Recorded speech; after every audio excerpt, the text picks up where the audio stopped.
Welcome to Chicks and Salsa. How are you ladies doing?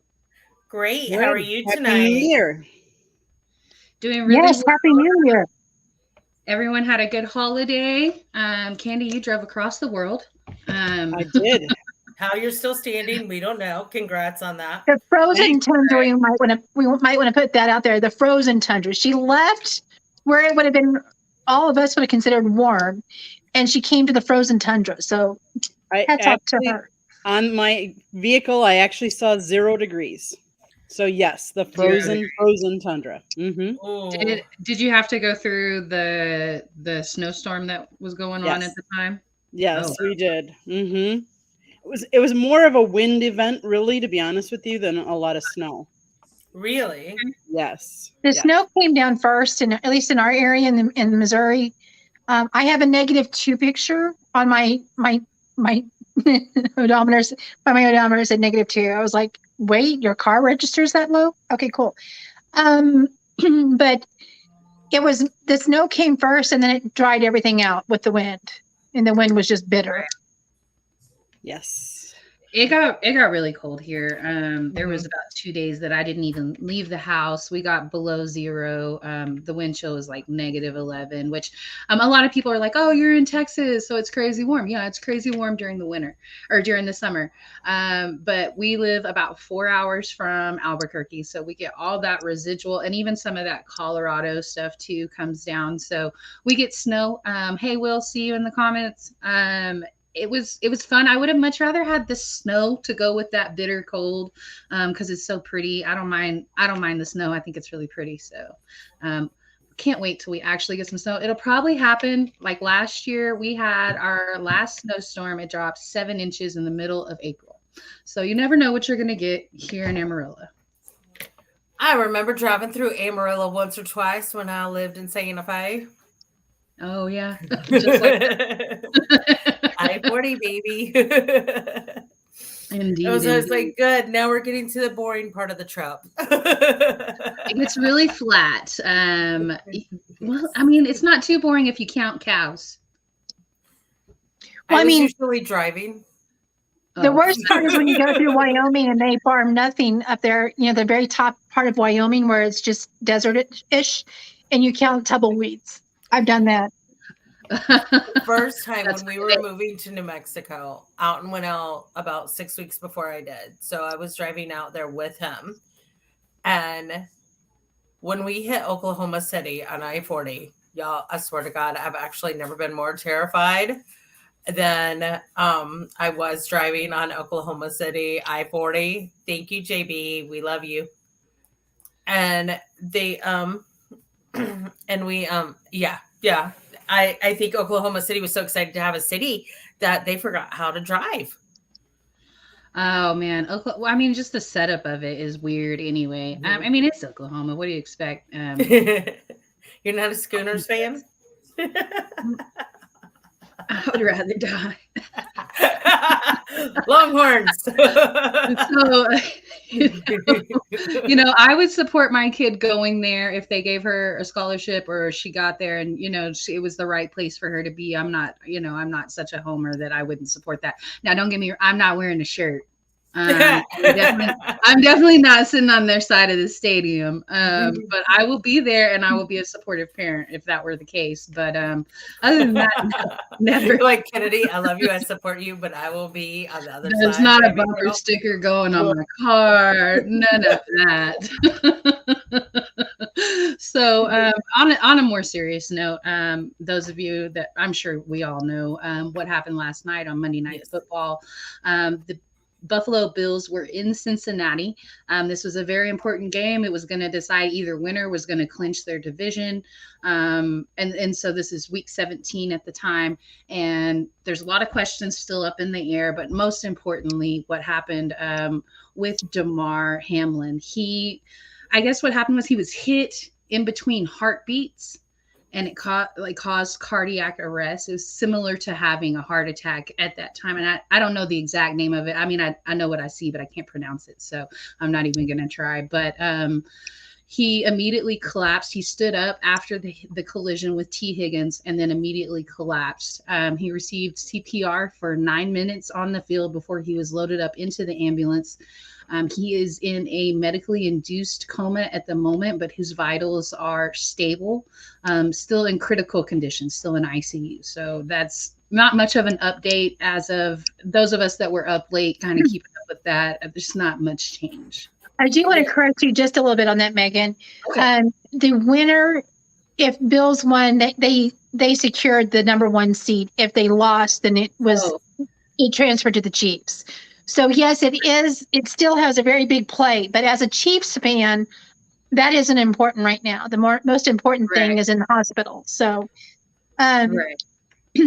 what we did see last night, though, is a rally of across, not only just across football, and as of 3:00 today, all of the 32 teams had his Bill's logo number on all of their profile pictures across Twitter, which was pretty cool. I mean, that's pretty big statement there. Gary, it's actually across all social media platforms. All social media. Okay. I couldn't remember if it was all or just Twitter. But we're seeing that people have come across sports across the nation, around the world. Even I was looking at his donation, the Chasing M's Foundation, that he set up to buy toys for kids in his area in 2020, because that's when he was starting to make his way into the NFL. His original goal for his foundation, Chasing M's Foundation, was $2,500. As of right now, it sits at $5,257,000 and growing. There is 182.7 thousand donations. Wow. And that's been in less than 24 hours. And Katie, we're going to let you take away a lot more in just a second. But I know the largest donations, according to the article I read, so far, Andy Dalton and his wife Jordan, $3,000. Tom Brady, 10. Chris Jericho, 10,000 total. He did 2 donations of $5,000 because the first one he misspelled his name.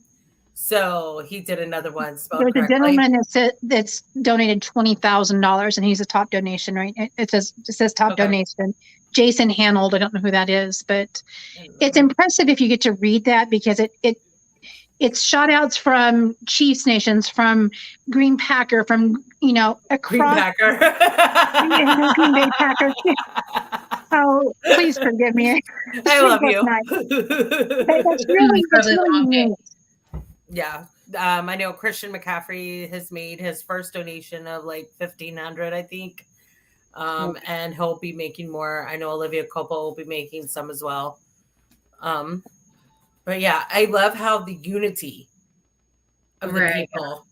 I was watching ESPN last night, and one of the ESPN reporters had to actually tell the nursing staff who Stephon Diggs was when he arrived at the hospital. I mean, because the police officers were doing their job, So they and Stephon didn't have his wallet with him. He didn't have anything with him to identify himself, and so it was actually staff or some fans that identified him and were like, "No, he's actually a member of the team. That's who he is. Who he says he is." Zach Taylor, head coach of the Bengals, was there.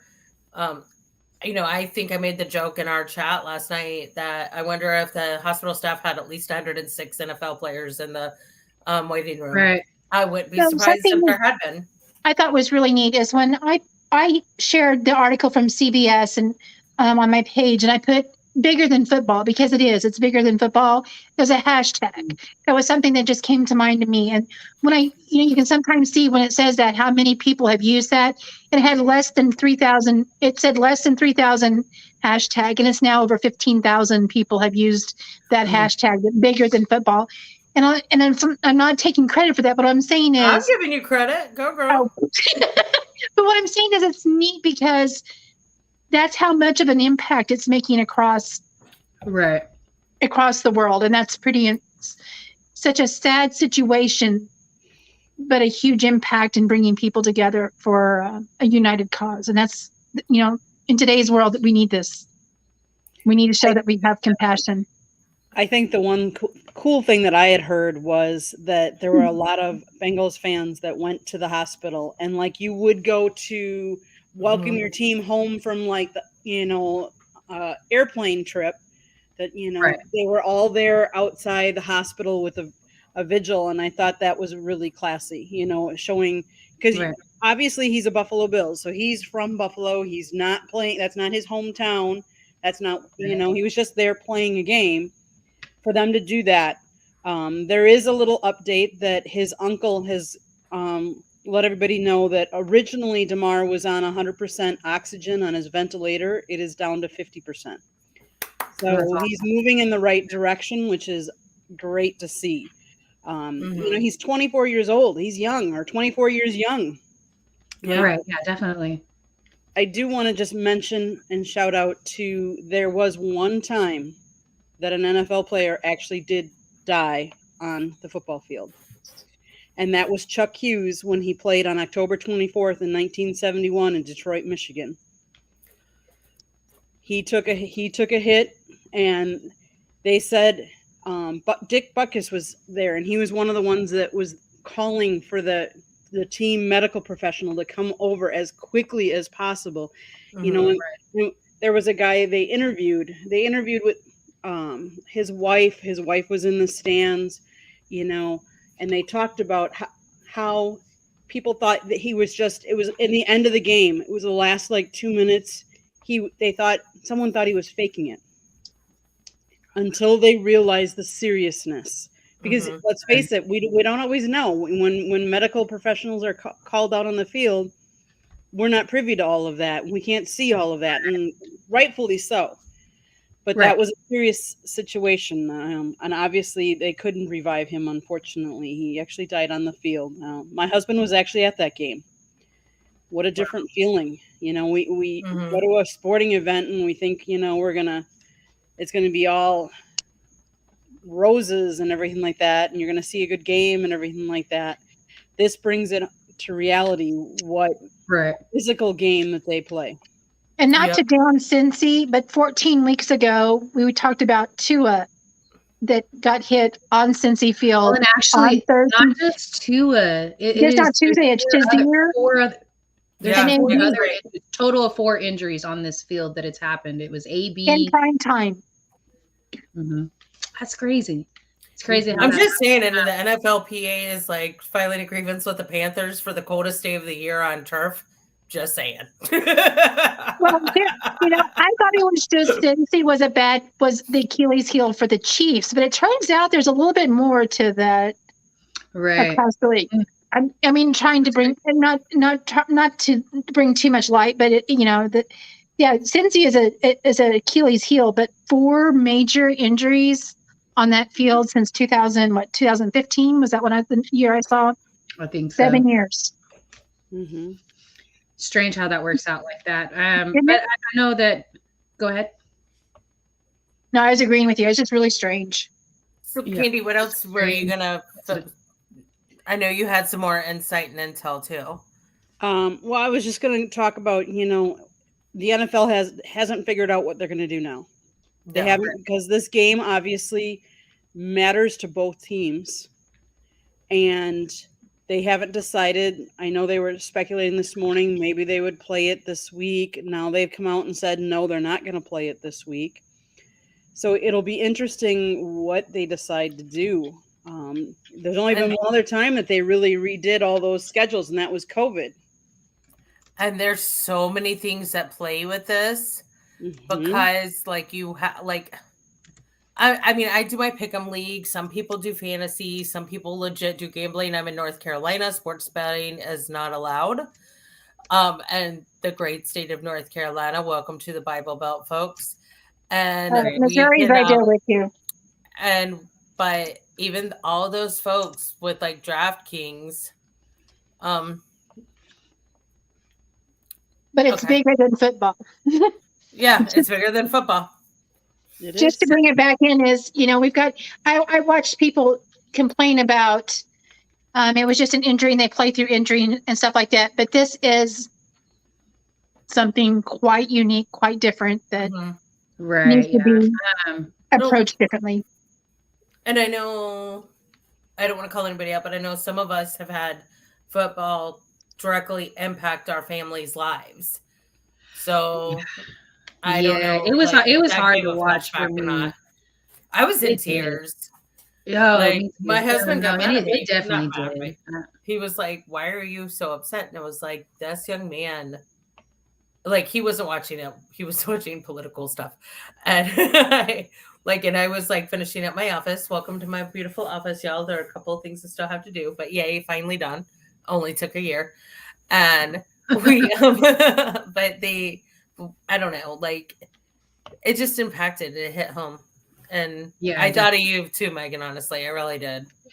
it's And hard. Scott. And I definitely don't want to even bring that up necessarily because I don't want to make it about Right. what my family's had to go through because it's about Damar and what his family and those who it impacts. But it's hard to watch. Definitely, it was. I had to chill out for a second for sure. Yeah. Prayers for Damar. If you don't pray, meditate for Damar. Just send him positive thoughts. And let's go and talk about a little something else because I heard this Something. on hey, Batman. I feel like that's Jay. And hey, Jonathan, happy birthday, buddy. What am I talking about? I'm always talking. You knew that, sir. And thank you, Mickey. Okay, so I wanted to talk about for a while now, and I was very proud of myself because I heard about this on a podcast, and I was like, "Oh, Megan will be so proud of me because it's basketball related." Right. Oh, I love it. And I'm not the greatest at pulling up basketball stories, but Kareem Abdul-Jabbar and the skyhook. Now, Kareem did not actually invent the skyhook; he perfected it. Right. It was actually like created in the 40s and the 50s, but he started using it when he was a little kid, but because he thought it was the easiest shot. But 2 years after he entered UCLA, enough coaches and basketball players complained about the fact that Kareem could out dunk everybody because he's kind of short, only 7 what? How tall is he? 7'2", 7'3"? And I'd have to look, yeah. But yeah, so the NCAA banned slam dunks for 10 years. And that was because of his height. So Kareem was like, well, fine. I'm going to go. Screw you. I'm going to become the #1 scorer in the NBA. And he did that with the skyhook. And he did that at the age of 1989 when he retired at 42. He was the all-time leader in points with 38,387 points and had played in 1,560 games. Sorry, I'm cheating. Thank you, Wikipedia. And played 57,000 minutes and change. He is the greatest center of all time. As said ESPN in 2007, I do not believe that has changed at all. But everything that Kareem did was amazing. And I'm sorry, I was wrong. He was 7'1". So he's 7'2". Oh, he is 7'2"? Okay. Mhm. Wikipedia, you're wrong.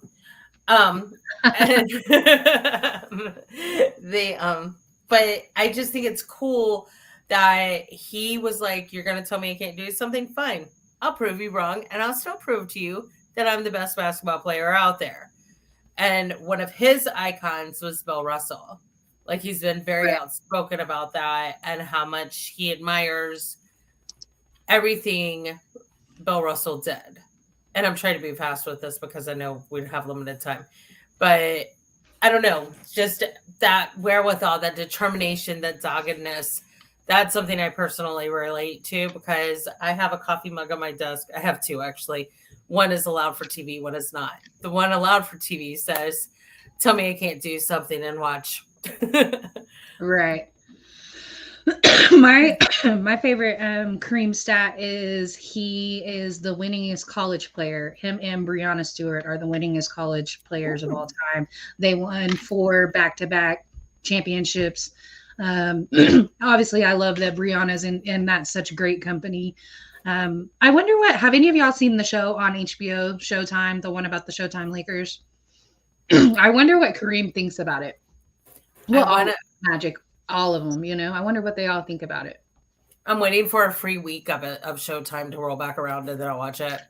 Oh, girl, I got HBO Max. It's on HBO Max?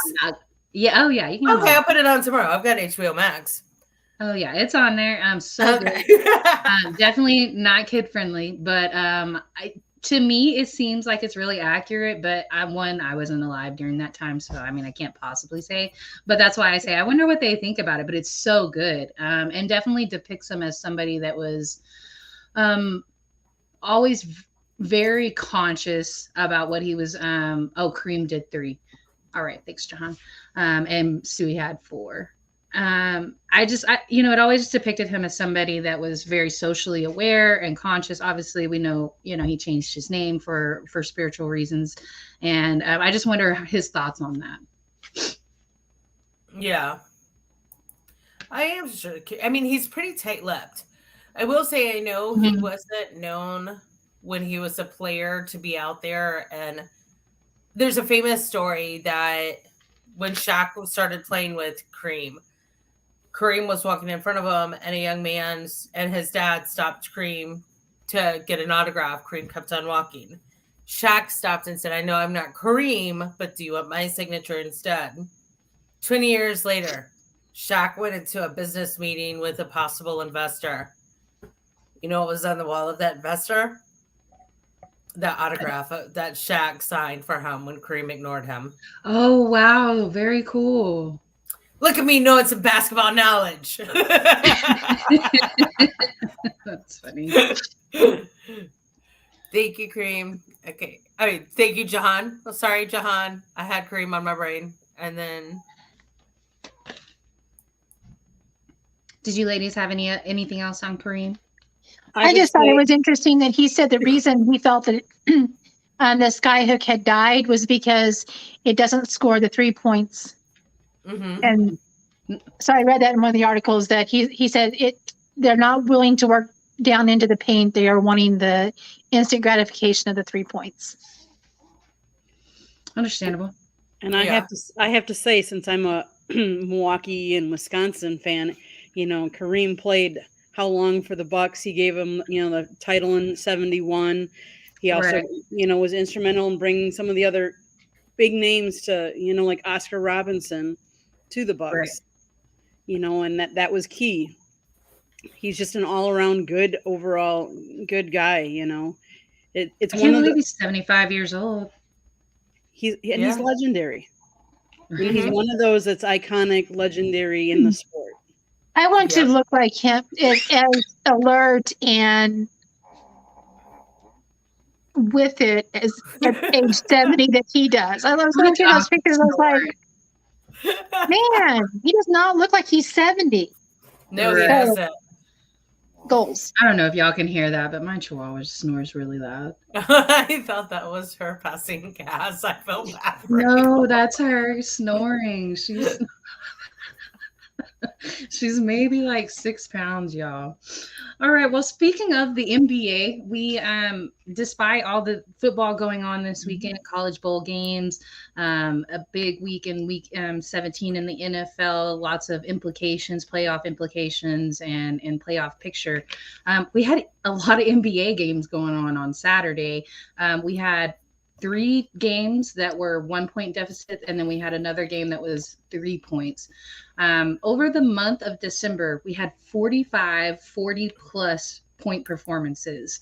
So on Thursday, make sure you kind of tune into the sip off. We're going to be breaking down some of those, the 40+ point performances. And then since then, we've had 5 more, and it's the 3rd of January. So we've had 5 more in these last few days. So that's insane. 71 points last night, right? Donovan, Sorry, go ahead. Right. Donovan Mitchell, well, it was an overtime. And so he had 59 in regulation, and then he scored 12 in overtime. Clay had 54, I think, and that was in double overtime. Luka had almost 40. I think he had 39 points. So currently, right now in the West, though, we got the Nuggets who are sitting at number 1. They're 24-13. Grizzlies are only half a game behind. They are 23-13. I don't know if any of y'all caught the news that Ja Morant looks like he's going to be having a lawsuit filed against him for an altercation with a 17-year-old. A physical altercation, not anything sexual. Let me clarify that. Then we have the Pelicans at number 3, who are 23-14. Then you got the Mavericks, who are 22-16. The Kings at number 5, who are 19-16. The Clippers at number 6, who are 21-18. Trailblazers at number 7. Suns at number 8. Golden State finally breaks the top 10. They're at number 9. And then we got the Jazz at number 10. In the Eastern Conference, Celtics are still holding on to the number 1 seed, but Brooklyn is very close behind. They're only 1 game behind. Come on, C's. Beat Nets, but yeah, Damien, I'm talking to you and your Nets fandom. I'm talking to you, buddy. That's okay, funny. Sorry. So no, you're fine. The Celtics are 26-11. The Nets are 25-12. Bucks are at number 3. They're 23-13. Cavaliers are at number 4. They're 24-14. The Sixers are at number 5. They're 22-14. Pacers are at number 6, 21-17. Miami at number 7, 21-18. Knicks have the same record, but they're at number 8, 20-18. Hawks are 17-20, who lost in an overtime game last night to Golden State, double overtime game. And then you got the Washington Wizards still holding on in the top 10, and they are 17-21. So I think it's pretty clear cut. We're a little over a third of the way through the season, and I think it's pretty clear cut who's good and who's not. Golden State's still kind of middle of the line, lower half, and we're positive. Detroit's awful. Charlotte's not very good. The Spurs, terrible. Houston, terrible.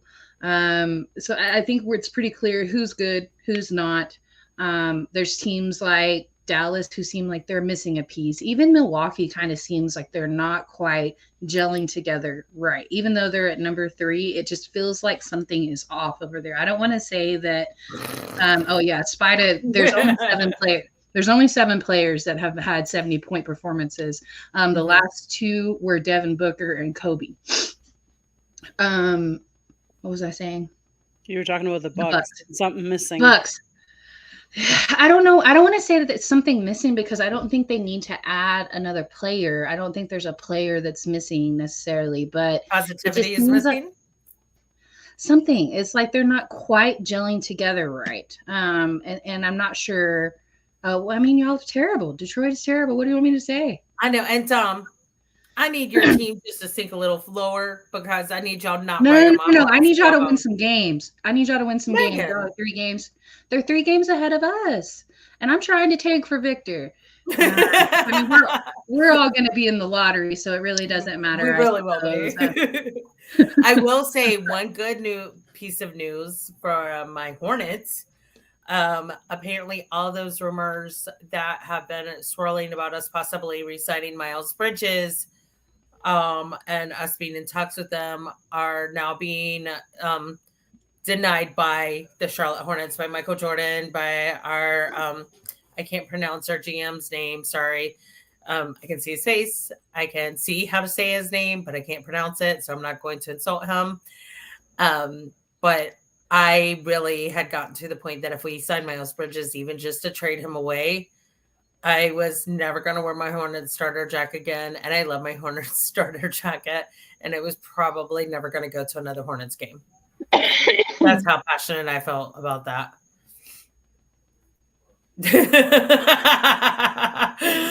Megan. Dom said y'all can have that number 1 pick and Victor. We're trading for our bet. Well, geez, how many top 5 picks have y'all had in the last 10 years? Let somebody else have. When you and the Magic got to chill out. Yeah, I'm with Jahan. Let us have it. No. Mm-hmm. Let me answer that real quick. No. You have Pop. I have Steve Clifford. All right. You know what? I'll concede that fact. That you won that battle, but not the war. What Megan said, John. No. No. Thanks, Dusty. Katie, what did you have to say about NBA? Because I know you're an NBA girl too. I'm sorry. I asked what your thoughts were going on with the NBA because I knew you were an NBA girl too. You know. Oh, y'all got a big game tonight, Wizards, and they've been kind of hot. Yeah, we need, like you said, there's just been something off about them. I don't know if it's because we've thrown more people into the mix. We started injured. I know Giannis, his knee has been bothering him a little bit, so they sat him the other day for knee issues. And you always hear about basketball players and back issues, and this is and I hate to say that, but living up in Wisconsin and it being as cold as it is, you get a little more brittle, and I think you feel sometimes a little bit more. I think they've added some new players, and I don't think they're quite all gelling yet. Mm-hmm. You know what I saw, and I just hate that he's a part of y'all's team. And even though he was serviceable for you guys last year because y'all had some injuries, I just hate him. Grayson Allen is back at it again, and he almost got knocked out earlier this week. She had got knocked out. Sorry, why does he have to be such a dirty player? He is good enough, he's talented enough to be in the league, right? Mm-hmm. He's been there. And he's been, like I said, and he's been serviceable. He was very important to you guys last year. Why do you have to be such a crap? He's always been that way. A dirty player. Literally, I know Kari and I are on opposite sides of the fence on this one, but Duke has a history of creating really dirty players. Hi, Christopher. No, we can't start a rumor. Give me some facts and I'll start spreading that like wildfire. But Grayson Allen's just a dirty individual, and I would kick him in the shins if I saw him on the street. I just don't know why he has to play like that. He's good enough to be on the stage that he's at. Why do you fall back on playing dirty like that? I've never understood that. I know Bruce Bowen was on my team. I know, bro. He was dirty. He was dirty. And then who else do I think about as playing dirty? The Morris brothers. I don't like them either. I feel like they play dirty too. But here you are. I don't think he plays dirty. I feel like he cries. If you kick somebody in the balls, I'm sorry. That's just playing dirty. Intentionally, repeatedly. That's just dirty to me. If I can't kick somebody in the balls. Oh, it is. So you don't like Steven Adams then? Who says you can't do it? Wait, never mind. I said that out loud. We don't need to know what you do to Rob. Oh, no. All right. We got to call it a night on that note. Sorry. This is taking it to a whole different level. All right. Well, Rob, I love him, Kari. We want to say thank you to everybody who tuned in, commented, or shared. We appreciate you guys. We missed you guys. We took a couple weeks off. And we will be back next week. And hopefully we have some positive news about Damar Hamlin. And everybody be safe this weekend. Yeah. Keep positive power positivity, folks. And remember, hit us up with any suggestions, and we will talk to y'all later.